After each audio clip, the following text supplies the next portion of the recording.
Okay, sa totoo lang mga ka-RFI, nangihinayang po talaga akong ibenta itong si RFI. Alam naman natin, real talk tayo, mababa po talaga ang market value nito. So, imbis na malugi tayo, palugi, binabarat lang. Siguro, bibigyan ko na lang siya ng bagong looks. Ito, ewan ko kung anong magiging itsura nito ha. At tanggalin na po natin itong kanyang crash guard, top box, at ano pang pwedeng alisin para gumaan na rin siya, para yung pagtakbo natin ay medyo umayos. Kasi isa po sa issue ni RFI ko to yung may bigat siya kaya bumagal na siya. Okay, sige, umpisahan na natin. Kalas-kalas na.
Pahinga muna.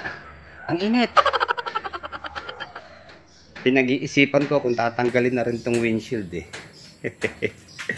Sige, subok lang. Tanggalin na rin.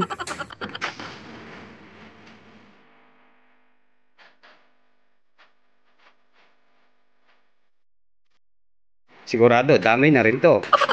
Laki, parang kalabaw. Tanggal na rin.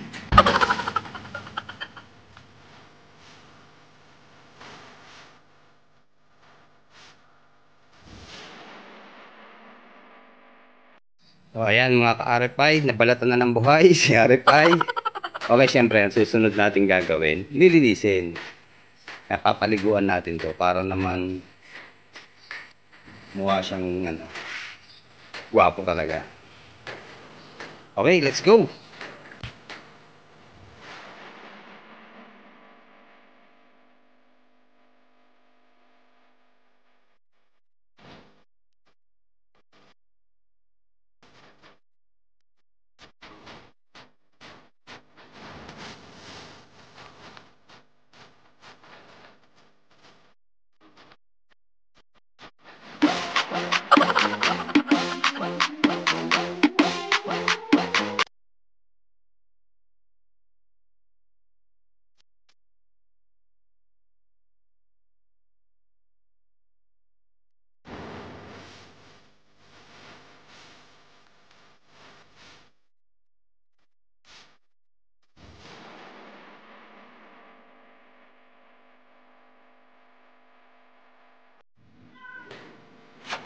Ito na exciting part.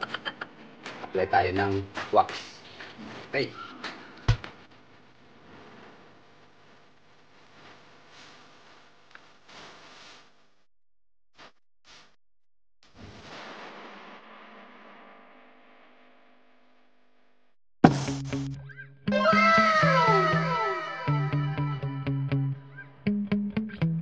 Yeah.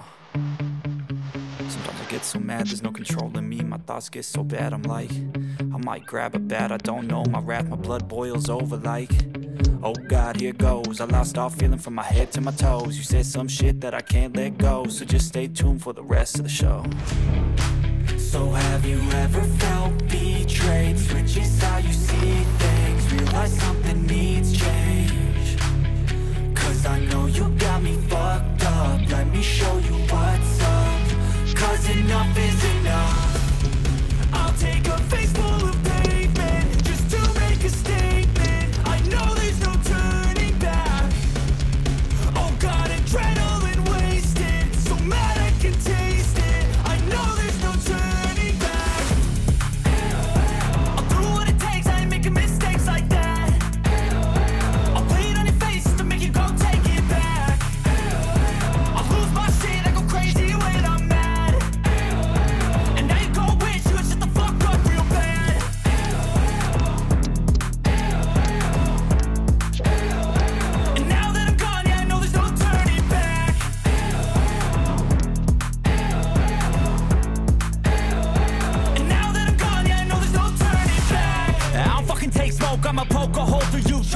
Hindi, ano pa iniintay? Sold na.